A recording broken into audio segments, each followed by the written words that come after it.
Hello, welcome to Culp'sGarage. So today we're going to be looking at a 2007 Suburban 1500 LT. So this is actually my personal vehicle that I drive every day. It probably doesn't look like that because I just detailed it the other day. So this is my 07 LT Suburban. So I'm gonna be going through. Hopefully you enjoy.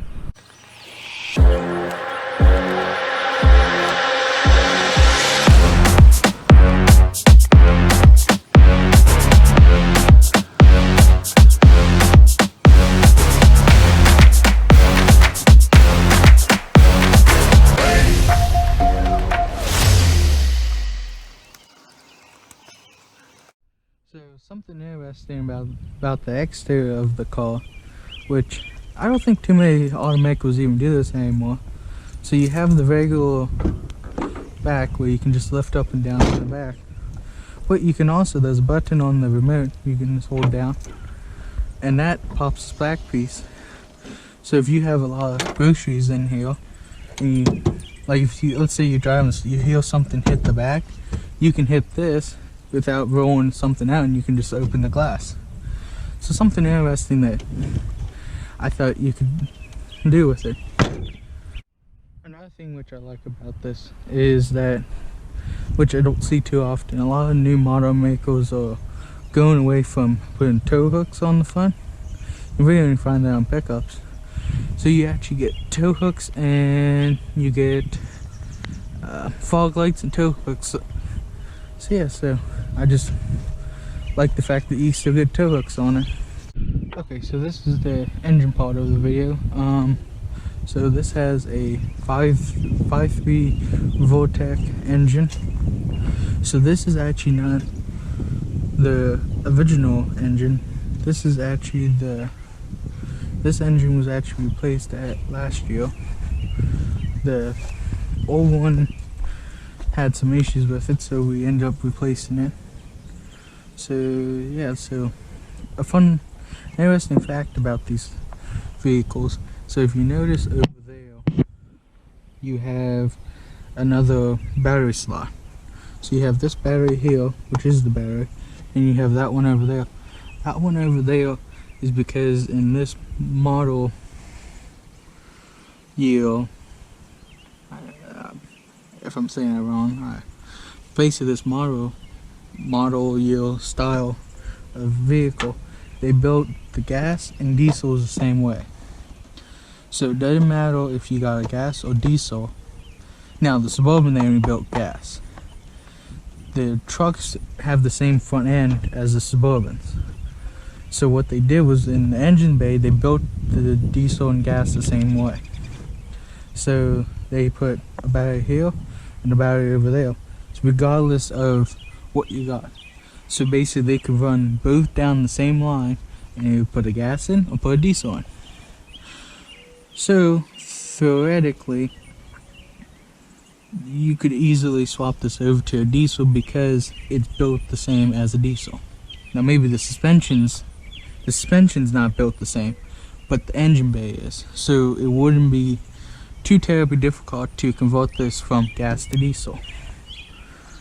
So this has a 5.3 Vortec in it, completely stock, nothing done to it. So has electric fans, and there's nothing very else special other than this other battery spot. So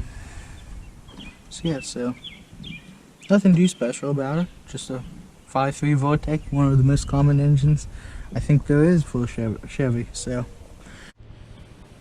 now we're gonna do the sound and hearing the engine. So I'm right now debating if I want to change this or not. So comment below if you think I should change how the car sounds or leave it how it is.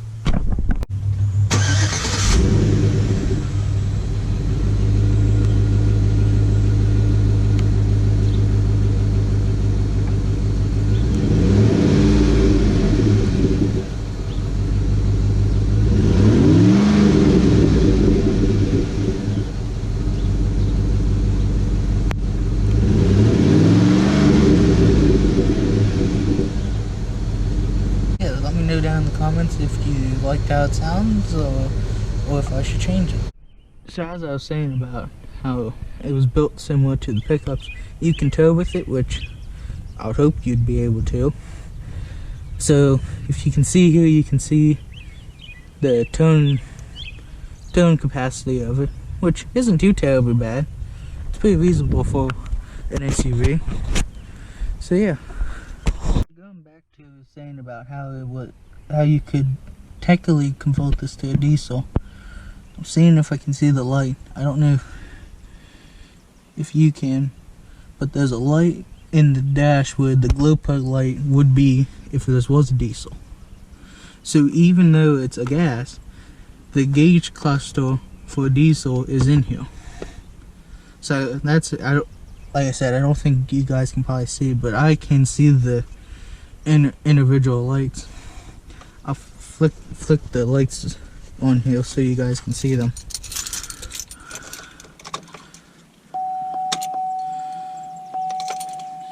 These are what I'm talking about, these lights that came on. But there's actually a glow plug light inside there, which, like I said, wouldn't be too terribly hard to convert this to a diesel because it's pretty much set up as a diesel, except it has a gas engine in it. Okay, so now for the interior portion of the video. So this is the front area of it.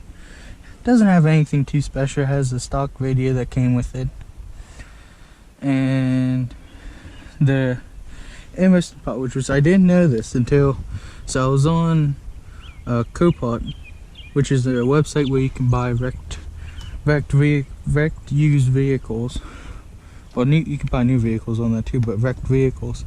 And I saw they actually had a bench seat, so you could actually, so this holds 8 passengers. It's an 8-passenger car.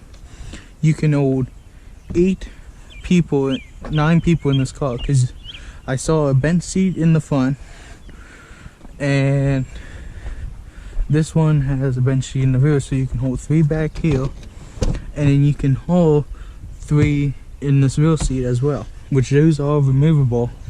So you have trunk space from here going the whole way back to here. So even with this, you have a lot of room. So if you take those out, you have a bunch of room for trunk space, and then both of those seats fold up, so you pretty much have entire length of the car you can put stuff in. So yeah, so interesting fact is, so over here on this side panel, it's only on one side, so that cover comes off, and it's a little nifty area you can put stuff. So like I keep oil, jumper cables, and then a little socket set. So yeah, so just a little neat little hidden area that you can keep stuff in the back, but it's out of the way. Then you have some pockets over here, and the interesting part is, so in this middle area, you have 2 cup holders here, 2 in the middle. So you have a total of 4 cup holders. If you flip the seat down, which both seats fold up, so you have actually 4 in the back too. So you have 4 per row. The only row that does not apply for is the front, where you only have 2 cup holders. But the interesting part is you can actually pull these cup holders out, not use them at all. You could just have an open area, or you can put them up front here, which it was like that whenever we first got it, but I keep them back here because it's just easier to reach that way. So yeah, so that's the interior, which is a tan on tan. It's not too, well, for the most part it's just a tan on tan interior, but you got some two-tone on the dash here. So yeah, with some nice wood, laminate wood. So okay, so now we're going to be doing the driving portion of the video. Drives pretty nice. yeah, there's not a whole lot to say. It's nice, comfortable. Steering feels good on it. So I don't know if you guys can see this, but on the miles per gallon, which I forgot to mention this on the engine portion. So I can't speak for the old engine, but for at least the new engine, it goes from if you're going over 30 miles an hour and you take your foot off the gas, it goes down to an 4-cylinder, sorry. And then whenever you go to hit the gas, it goes back to an 8-cylinder. It's supposed to be for saving gas and such, which according to it, I get about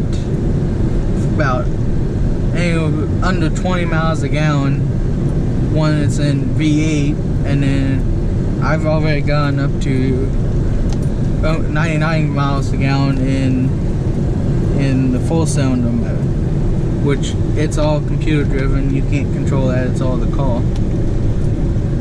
So yeah, so kind of interesting fun fact.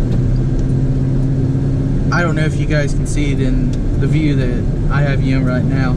I'll see if I can get a better close-up of that. So yeah, it drives nice. I enjoy driving it. It's a good daily driver.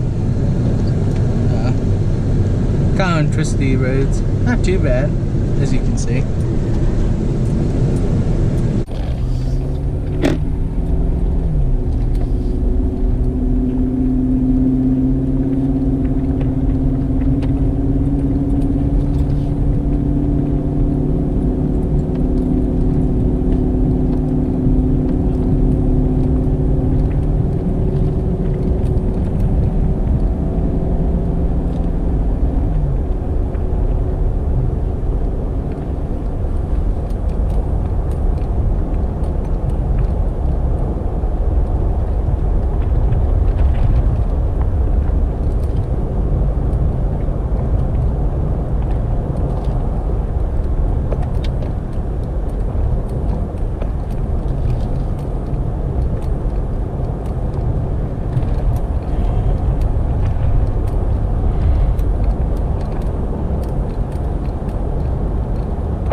So this has been my quick overview on a 2007 LT Suburban in a night blue color.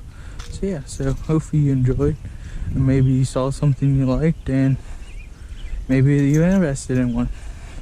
So yeah, so hopefully you enjoyed this video of a quick overview of the 2007 Suburban. So thank you for watching.